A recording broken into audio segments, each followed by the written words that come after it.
कुछ समय पहले सिंघम अगेन और भूल भुलैया 3 का ट्रेलर जब रिलीज हुआ था तो दोनों को देखने के बाद में मैंने यही तय किया था कि पहले भूल भुलैया 3 देखेंगे, क्योंकि इसके ट्रेलर में सिंघम अगेन के मुकाबले कुछ बात लग रही थी। बात ये थी कि कम से कम इसमें एक कहानी नज़र आ रही थी। और जब आज इस फिल्म को देखा भूल भुलैया 3 को, तो ये बात सही है कि इस फिल्म में आपको एक कहानी मिलती है, लेकिन एहसास ये होता है कि भागते भूत की लंगोटी भली। इस हॉरर कॉमेडी फिल्म को देखकर जो है, क्योंकि इससे पहले आपने इस साल मुंजिया जैसी फिल्म देखी और स्त्री 2 जैसी फिल्म देखी, तो यही लगा कि जिस तरह का सिनेमा बॉलीवुड बना रहा है, जिस तरह का कंटेंट क्रिएट कर रहा है, यहाँ कहानियों और स्क्रिप्ट का जो हाल है, यहाँ डायरेक्टर जिस तरह से सिनेमा को आप देख रहे हैं और बना रहे हैं, तो उन सब को देखते हुए तो ये लगा कि ठीक है यार, जो चल रहा है उसमें कम से कम ये जो है थोड़ा देखने लायक तो है। थोड़ा मैं इसलिए कह रहा हूँ कि इस फिल्म में बहुत कुछ वो नहीं है जिसकी आप उम्मीद करते हैं। इस फिल्म को हॉरर कॉमेडी बताया गया। हॉरर के नाम पर यहाँ आप जो है आप लगभग शून्य कह सकते हैं। कुछ दृश्यों में ज़रूर ऐसी थोड़ी सी कोशिश है कि डराने वाला इम्पैक्ट पैदा किया जाए, ख़ास तौर पे एकदम शुरुआती सीन जो है उसमें। लेकिन उसके बाद जो है एक लंबा गैप आता है इस लगभग 2.25 घंटे की फिल्म में, जहाँ इक्का दुक्का सीन आपको मिलते हैं जहाँ हॉरर वाली फीलिंग आती है, और वो तब जबकि एक के बजाय 2 मंजुलिका आपको इसमें देखने मिलती हैं। हालांकि कहानी में आगे ट्विस्ट भी आता है। तो डायरेक्टर अनीस बज़्मी जो हैं, हॉरर कॉमेडी जब कहते हैं तो हॉरर में वो बात नज़र नहीं आती। फिर रह गई कॉमेडी। कॉमेडी में यहाँ पर उन्होंने एक पूरी टीम जो है इकट्ठा की है कॉमेडियंस की, जिसमें संजय मिश्रा हैं, राजपाल यादव हैं, ये 2 खास हैं, विजय राज हैं। इसके अलावा राजेश शर्मा जो हैं वो भी कॉमेडी करने की कोशिश करते हैं, और फिल्म के जो हीरो हैं कार्तिक आर्यन, वो तो लगातार इस कोशिश में रहते हैं कि उनका पूरा टोन जो है कॉमिक रहे। लेकिन सवाल यह है कि क्या वैसे सीन निकल पाते हैं जो आपको गुदगुदा सकें। तो मैं यहाँ ये कहूँगा कि बिल्कुल 3-4 मौके ज़रूर ऐसे आते हैं जब आप हंसने पर मजबूर हो जाते हैं और आपको लगता है कि बहुत जेन्युइन कॉमेडी है और बड़ी इंटरेस्टिंग बातें हैं इन कॉमेडी के दृश्यों में। ख़ास तौर पे वो एक सीन है जहाँ पर जो है कार्तिक आर्यन उस भूतहा महल से भागने की कोशिश करते हैं अपने साथी के साथ में, और घूम फिर कर जिस कार में वो भाग रहे होते हैं वो बार बार वापस उनको महल में पहुंचा देती है। एक ये सीन है। इसके अलावा कार्तिक आर्यन को जो सपने दिखाई देते हैं, उनके जो ड्रीम सीक्वेंस हैं, वो इंटरेस्टिंग हैं। वो एक आध जगह थोड़ा डराते भी हैं और कहीं कॉमेडी भी पैदा करते हैं। तो ये कुछ हिस्से में आया है कार्तिक आर्यन के। लेकिन अगर हम फिल्म की ओवरऑल बात करें कि क्या ये कॉमेडी है, तो कॉमेडी के उस पैमाने पर ये काफ़ी पीछे रह जाती है। तो जिन 2 पैमानों को लेकर हॉरर और कॉमेडी आप इस फिल्म को देखने जाते हैं और जो उम्मीद करते हैं, उससे काफ़ी पीछे रह जाती है। लेकिन जैसा कि मैंने कहा कि आजकल जो हाल है हिंदी सिनेमा का, बॉलीवुड सिनेमा का, तो भागते भूत की लंगोटी भली, तो ये तो स्थिति। लेकिन अब जहाँ तक कहानी की बात करें इस फिल्म की, तो कहानी देखिए आपको पहले से ही पता है, मतलब एक जो उसका प्रेमाइसिस है। हालांकि इस फिल्म में क्या होने जा रहा है ये आपको नहीं पता होता। आप जानते हैं कि एक रूह बाबा है, रूह बाबा यानी कार्तिक आर्यन, जो झूठ मतलब जो मानता ही नहीं कि भूत वगैरह हैं, लेकिन लोगों की इस बात का फ़ायदा उठाता है कि लोग जो है भूत प्रेत में विश्वास करते हैं, तो वो अपने हिसाब से ड्रामे क्रिएट करके अपने फ़ायदे की चीज़ें उसमें से निकालता रहता है। और दूसरी तरफ है मंजुलिका, जिसे आप भूत कह लीजिए, डायन कह लीजिए, पिशाच कह लीजिए, अलग अलग बातें जो हैं वो फिल्म में आती हैं उसको लेकर।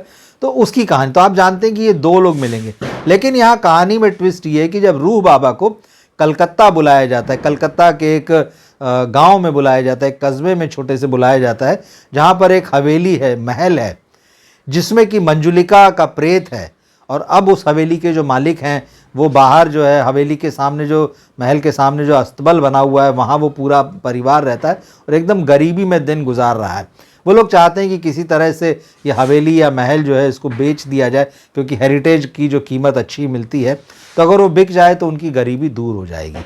तो जब कार्तिक आर्यन को वहाँ बुलवाया जाता है, वो आते हैं, तो सबसे पहली बात तो ये चौंकाती है आपको कि उस कस्बे और गाँव का हर शख्स उनको देखकर हैरान है।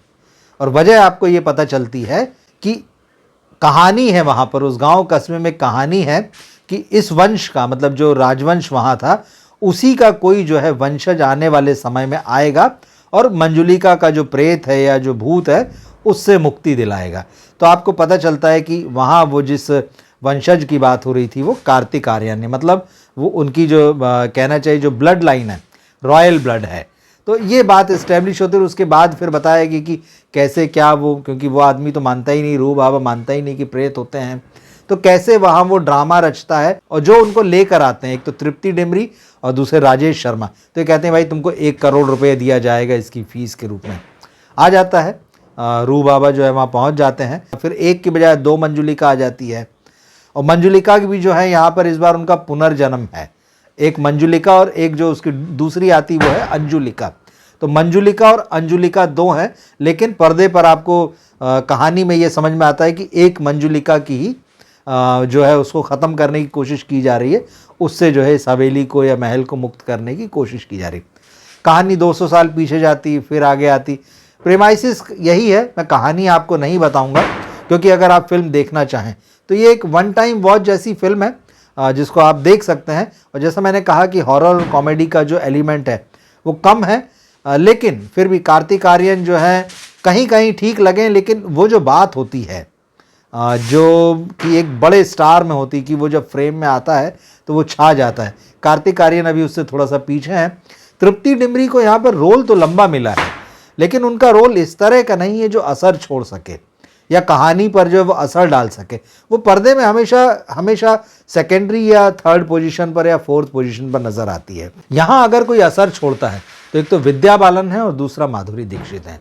एक तरीके से आप कह सकते हैं दोनों का कमबैक है, और दोनों जो हैं मंजी हुई खिलाड़ी हैं, पुरानी खिलाड़ी हैं, पुराना चावल जैसे आप कहते हैं। अच्छी लगी हैं, उन्होंने अपने अपने परफॉर्मेंस को अच्छे ढंग से निभाया है। राजेश शर्मा का रोल अच्छा है, विजय राज हैं वो अपने रोल को अच्छे से करते हैं, लेकिन उनका भी टाइम जो है बहुत कम है, उनको भी मौके बहुत कम मिले। इसी तरह से ये बात आप राजपाल यादव के लिए कह सकते हैं, यही बात आप संजय मिश्रा के लिए कह सकते हैं। इनके साथ में अश्विनी कलसेकर हैं। तो इन लोगों की स्थिति ये है कि ठीक है, ये पर्दे पर दिखाई तो देते हैं, इनके लिए सीन भी लिखे गए हैं, लेकिन वो कहीं ना कहीं कुछ जगहों पर ऐसा लगता है कि वो भर्ती के सीन है, उनको ज़बरदस्ती डाला गया है। अगर आप उनको एडिट करके कहानी में से या फिल्म में से हटा देंगे तब भी कोई ख़ास फ़र्क नहीं पड़ेगा। तो ओवरऑल मामला ये रहता है कि इस फिल्म को आप एक बार, अगर आपके पास समय है और आपके पास, जैसे मैंने कल भी एक वीडियो बनाया था कि महंगे टिकट अगर आप ख़रीदना चाहते हैं, मतलब बात वही होती कि जो चीज़ आप लेने गए हैं क्या वो उसकी कीमत की आपको लगती है। तो अगर आप 250-300 रुपये का, 200 रुपये का टिकट ले रहे हैं, 500-1000 का ले रहे हैं, तो क्या ये फिल्म वाकई उस पैमाने पर खरी उतरती। बात वही है कि आपने इतना महंगा टिकट रखा है, लेकिन वो एंटरटेनमेंट वैल्यू जो है वो उस टिकट के हिसाब से नहीं है। और एक और कमी जो ख़ास तौर पर इस फिल्म में दिखाई देती है भूल भुलैया 3 में, यहाँ जो गाने हैं उनका ट्रैक अलग है, उनका मूड अलग है, और फिल्म की कहानी का मूड अलग है, फिल्म की कहानी का ट्रैक अलग है। यहाँ डायरेक्टर ने ज़रूर दिखा दिया है कि भाई कार्तिक आर्यन में और तृप्ति डिमरी के जो कैरेक्टर हैं इनके बीच प्यार होता है, पर वो प्यार डेवलप होता नज़र नहीं आता, लेकिन अचानक उनके बीच में रोमांटिक गाने आ जाते हैं। और गानों की जो सेटिंग है वो फिल्म की सेटिंग से एकदम अलग चली जाती।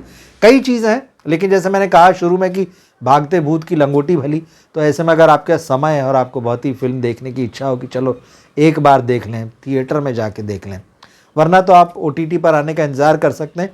ये फिल्म नेटफ्लिक्स पर रिलीज़ होगी, क्योंकि नेटफ्लिक्स इसका स्ट्रीमिंग पार्टनर है। तो अगर आप इंतज़ार कर सकते हैं तो इंतज़ार करें, और अगर आपके समय है और पैसा है तो हॉल में जाकर एक बार इसे देखा जा सकता है। अगर आपने ये फिल्म देख ली हो तो आप कमेंट बॉक्स में लिखकर ज़रूर बताएं कि आपको ये फिल्म कैसी लगी, और जो बातें मैंने कही हैं क्या आप उनसे सहमत हैं। और अगर आपने फिल्म नहीं देखी तो जैसे मैंने कहा कि आपके पास सारे रास्ते खुले हुए हैं, चाहें तो हॉल में जाएँ, चाहें तो OTT पर इस फिल्म के आने का इंतज़ार करें। मेरा नेक्स्ट वीडियो सिंघम अगेन का रिव्यू का होगा, तो आप उसको भी देखिएगा, और मेरे इन वीडियोज़ को आप अपने दोस्तों और फैमिली में शेयर करें। और अभी तक चैनल सब्सक्राइब नहीं किया हो तो ज़रूर आप इसे सब्सक्राइब करें। मिलते हैं हम अगले वीडियो में फिर। नमस्कार।